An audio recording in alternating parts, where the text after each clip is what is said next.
Enquanto os aliados odiavam as cargas Banzai japonesas pelo puro choque psicológico e pela ferocidade absoluta, as tropas japonesas, por sua vez, temiam a precisão devastadora de um obus australiano de 25 libras. As suas granadas de autoexplosivo e de explosão aérea transformavam trilhas estreitas em armadilhas mortais e convertiam ataques Banzai em caos total. Mas a verdadeira história é ainda mais sombria, e como pode imaginar uma vez que você estivesse marcado por um disparo de 25 libras, as consequências eram muito mais cruéis. Então vamos voltar e entender como e por que essa arma surgiu, e por que os soldados japoneses aprenderam a temer o estampido característico que ecoava pela selva. Nos anos entre guerras, os britânicos enfrentavam um problema. A doutrina de artilharia dividia-se em dois campos: canhões de campo para tiro direto e plano, e obuses para bombardeio em ângulos altos. Mas manter dois sistemas de armas separados era caro e logisticamente complicado. A solução: combinar ambos. Assim nasceu o Ordnance KF 25 Pounder Mk2. KF significava Quick Firing, tiro rápido, e o nome fazia jus ao desempenho. Não era apenas um canhão, nem apenas um obus. Era os dois ao mesmo tempo um gun howitzer, capaz de disparar com elevação desde 5 graus até 40 graus. Essa versatilidade provaria ser crucial em todos os teatros da Segunda Guerra Mundial. O design era elegante, um calibre de 87 6mm disparando uma granada de autoexplosivo de 25 libras. Daí o nome. O cano era montado numa inovadora carreta de pernas divididas apoiada sobre uma plataforma circular. Essa plataforma era genial. Permitia que as guarnições girassem a arma rapidamente em amplos arcos, deslizando as pernas da carreta sobre o disco essencial, quando era preciso mudar o ponto de impacto rapidamente, ou defender contra ataques, vindos de múltiplas direções. O desenvolvimento começou em 1934. E em 1940 a produção acelerava em todo o Império Britânico. Mas os britânicos não eram os únicos a fabricá-los.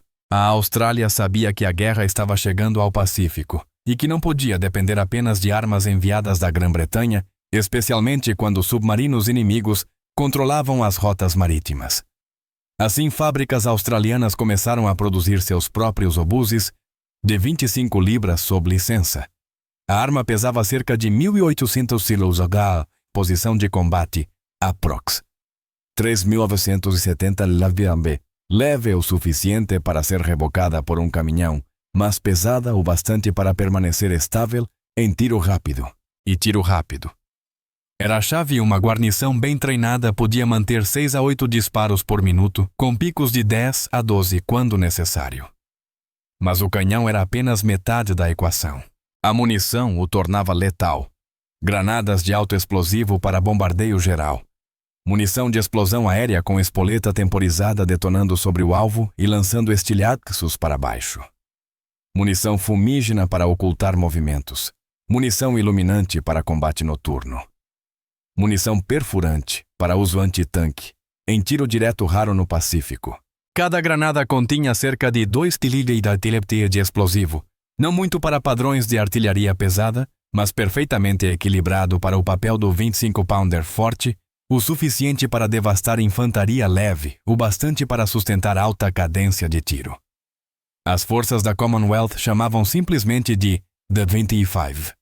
Tornou-se a coluna vertebral da sua doutrina de artilharia flexível, confiável, mortal. Então começou a guerra na selva. Quando o Japão avançou para o sul em 1942, veio com velocidade e ferocidade. As Filipinas caíram. Singapura caiu. As Índias Orientais holandesas ruíram. E de repente o Japão batia as portas da Austrália através da Nova Guiné. Antes de continuarmos, como sempre, fazemos o máximo para pesquisar e fornecer o maior nível de precisão possível nos nossos vídeos. No entanto, sabemos que nem sempre acertamos tudo. E valorizamos o vasto conhecimento de vocês, nossos espectadores. Portanto, se vir ou ouvir algo que possa não estar 100% correto, deixe a sua opinião nos comentários. E claro, se quiser apoiar o canal, deixe o seu like e inscreva-se. Agradecemos muito. Agora de volta à história. A trilha de Kokoda, um pesadelo de lama, montanhas e malária. Uma linha estreita atravessando alguns dos terrenos mais hostis do planeta. Em costas íngremes, selva densa, nenhuma estrada. Tudo tinha de ser carregado à mão. As milícias e a infantaria australianas lutavam pela própria sobrevivência em menor número e frequentemente cercadas. Precisavam desesperadamente de apoio de artilharia. Mas como levar um canhão de quase 1.800 quilos mais carreta, munição e guarnição por uma trilha onde homens mal conseguiam caminhar? A resposta: puxá-lo montanha acima com todos os homens que se conseguissem reunir, movidos apenas pela determinação bruta. Em 21 de setembro de 1942, 2 obuses padrão de 25 libras do 14. O regimento de campo foram empurrados manualmente até Owas Corner. Dali dispararam por cima de Imita Ridge contra posições japonesas em Eoribaiwa. Pela primeira vez na campanha, a infantaria australiana tinha apoio de artilharia pesada. Os japoneses, acostumados a enfrentar apenas morteiros e armas leves, de repente encontraram-se sob fogo de artilharia preciso e sustentado. O avanço deles estagnou. Uma guarnição de um obus de 25 libras funciona como uma máquina. O comandante da peça recebe coordenadas do observador avançado. O apontador ajusta a elevação e o giro. O municiador empurra o projétil até o fundo da culatra. A culatra fecha com um clang metálico. O atirador puxa o cabo de disparo. Craque não um estrondo, mas um estalo agudo e distinto. A arma recua, mas a plataforma circular a mantém estável e permite que a guarnição deslize rapidamente as pernas da carreta para mudanças amplas de direção.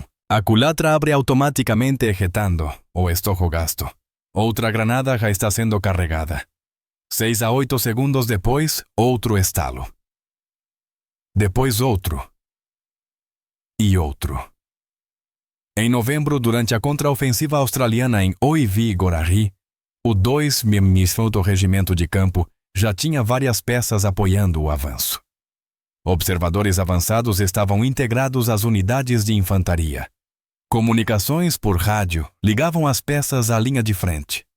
E agora o jogo tinha virado completamente. A verdadeira letalidade dos obuses de 25 libras não estava apenas na granada, estava no sistema por trás deles.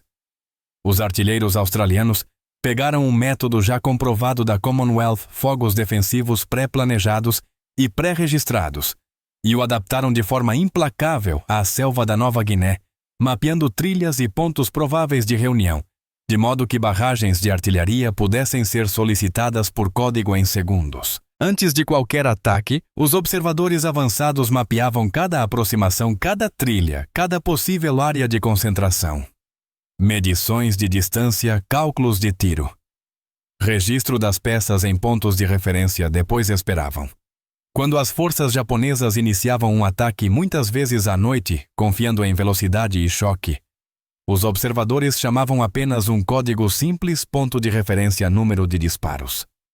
As peças abriam fogo imediatamente, em coordenadas já zeradas. O resultado era uma precisão devastadora. A primeira salva atinge a onda inicial na trilha estreita. Granadas detonam ao longo de um trecho de 50 metros. A onda de pressão canaliza-se pelo corredor da selva. Madeira estilhaçada vira estilhaço secundário. A equipe da frente desaparece. A formação atrás hesita. 6 segundos. A segunda salva cai. Agora caminhando pelo alvo, ajustes de dezenas de jardas conforme a correção do observador. Acerta os homens que ainda se agrupavam para avançar. Os sobreviventes tentam avançar, mas agora não há cobertura. 6 segundos. A terceira salva sela a rota. A trilha à frente está esburacada, a trilha atrás está bloqueada. E de ambos os lados a selva tão densa que não se enxerga a 10 metros, muito menos se consegue manobrar. E então começam as explosões aéreas. Os artilheiros ajustam espoletas de tempo à mão, pequenos mecanismos de relógio, regulados em segundos sob enorme pressão. As granadas detonam 6-9 metros acima da trilha. Fragmentos caem em padrão cônico. Buracos de raposa não oferecem proteção. Troncos não oferecem proteção. A onda de choque sozinha já basta para atordoar, desorientar e quebrar o ímpeto do ataque. Relatos de veteranos descrevem a sensação. Nos primeiros minutos de uma barragem preparada, parecia que o chão se levantava. Ordens desapareciam na concussão. Formações inteiras simplesmente se desfaziam. Em Milne Bay, em agosto de 1942, os obuses australianos de 25 libras combinados com campos cruzados de metralhadora, repetidamente, destruíram a primeira onda de ataques japoneses. As linhas seguintes, que deveriam explorar a brecha, encontravam apenas terreno destroçado sem impulso e sem direção. Em Oivigorária, em novembro, o artilheiro Lloyd Bessar e o 2 Pempotans do regimento de campo quebraram contra-ataques japoneses antes que chegassem sequer às linhas australianas. Observadores avançados relatam ver as cargas colapsarem sobre si mesmas, trilhas congestionadas, homens hesitando, coesão perdida. Os artilheiros descreviam o rádio nesses momentos como calmo demais. Correções de dezenas de jardas depois, silêncio total na rede inimiga. Os americanos perceberam. No final de 42, unidades da Marinha e do Exército dos Estados Unidos em Guadalcanal e mais tarde em Bougainville começaram a adotar planejamento semelhante, fogos defensivos pré-planejados, pontos de referência, barragens em caixa que podiam isolar setores inteiros. Os japoneses também se adaptaram, mas não do jeito esperado. Eles não encontraram um contra-ataque. Eles abandonaram a tática por completo. Cargas Banzai em massa que haviam aterrorizado defensores em todo o Pacífico tornaram-se raras à medida que 1943 avançava não apenas pelas baixas, mas porque não podiam sobreviver à artilharia pré-registrada. A doutrina japonesa mudou para pequenas equipes de infiltração, assédio noturno, ataques dispersos. Vários veteranos australianos e americanos mais tarde descreveriam aquelas primeiras cargas em massa como coragem encontrando um muro de fogo planejado. Nos relatos japoneses do pós-guerra sobreviventes, descrevem o pavor das granadas iluminantes, seguidas pelo súbito bracket em tiros ajustados, que os cercavam sem oferecer cobertura alguma na trilha, apenas terreno quebrado e confusão. Cada granada de alto explosivo carregava cerca de 1,5 libra de explosivo modesto por disparo, mas devastador quando usado em salvas em camadas e explosões aéreas. Quando 8 delas caem dentro de um padrão de 50 metros a cada minuto, o efeito se multiplica. A onda de choque reflete no terreno. Fragmentos transformam a vegetação em projéteis secundários. E o choque psicológico, a consciência de estar preso numa zona de morte pré-planejada, destrói a coesão das unidades ainda mais depressa do que as próprias granadas. Os japoneses haviam treinado para infiltrações noturnas, combate aproximado, ataques rápidos e agressivos. Mas você não pode infiltrar-se por coordenadas já plotadas num mapa. Não pode carregar contra missões de fogo calculadas horas antes de sequer começar a avançar. Essa era a realidade de enfrentar o 25 Pounder. Não apenas uma arma, mas um sistema. Uma doutrina. Um padrão de destruição que transformava trilhas de selva em armadilhas de morte matematicamente definidas. Os japoneses tinham sua própria artilharia, o canhão de montanha. Tipo 94 de 700 mm disparava uma granada de 13 libapigla, cerca de metade da carga explosiva do 25 Pounder, com menos fragmentação e menor cadência, cerca de 4 a 5 tiros por minuto. O obus tipo 91 de 105 mm tinha mais poder, mas era pesado e difícil de manobrar na selva. O Japão simplesmente não conseguia levar artilharia suficiente para a linha de frente para igualar o poder de fogo da Commonwealth.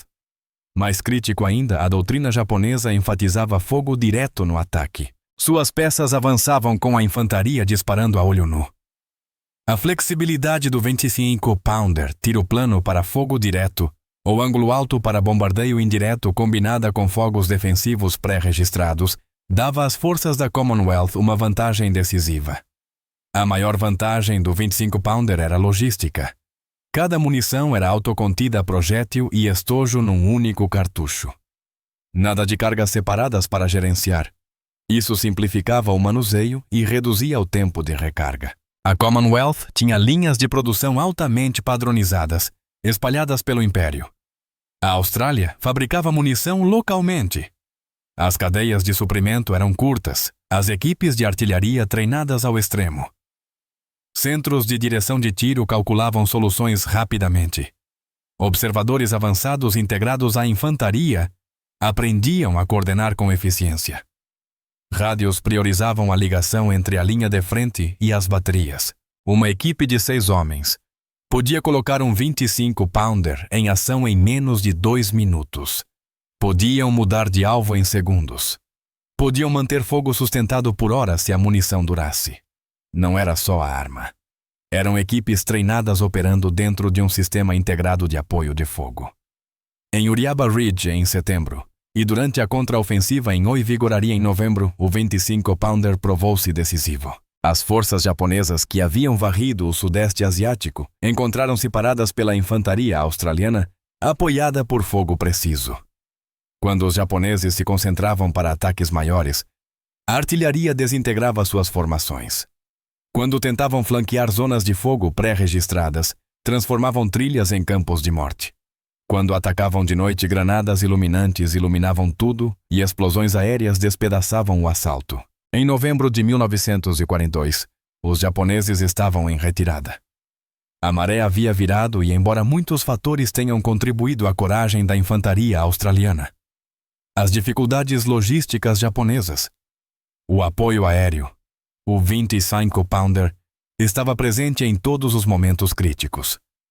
A história do 25-pounder ia muito além do Pacífico. Ele já havia provado seu valor no norte da África em Tobruk e El Alamein, onde artilheiros da Commonwealth martelaram o Africa Corps de Rommel. Serviu na Itália, no noroeste da Europa, após o Dia D e na Birmânia. A Austrália introduziu o Short 25-pounder em 1943, uma versão curta mais leve e desmontável, e transportável por avião, usada nas fases posteriores da campanha da Nova Guiné e em todo o Teatro do Pacífico. Após a Segunda Guerra Mundial, o 25-pounder lutou na Coreia mostrando-se tão confiável no frio extremo quanto tinha sido no calor tropical. Serviu com forças da Commonwealth por décadas. Alguns permaneceram em serviço até os anos 1980. Veteranos australianos o chamavam de a arma que nunca nos deixou na mão. Louvor máximo vindo de homens que dependiam dela para sobreviver. Nos combates desesperados de 1942, quando o destino da Austrália estava em jogo, o 25-pounder cumpriu. Não com tecnologia extravagante, não com tamanho intimidante, mas com precisão, confiabilidade e equipes que sabiam usá-lo. De Tobruk a Kokoda de El Alamein a Oivigorari. O 25-pounder não era apenas artilharia. Era a resposta da Commonwealth a probabilidades impossíveis. Uma arma feita para alcance e precisão que conquistou respeito da maneira mais dura. Os soldados japoneses aprenderam a temer aquele estalo distinto, o assobio crescente das granadas, o momento de perceber que estavam bracketed marcados, e prestes a sentir toda a fúria de uma arma capaz de lançar morte a quilômetros. O KEF 25-pounder. Rápido, versátil e absolutamente devastador quando mais importava uma granada de cada vez. Se gostou deste vídeo, não esqueça de curtir, comentar e inscrever-se. Até a próxima!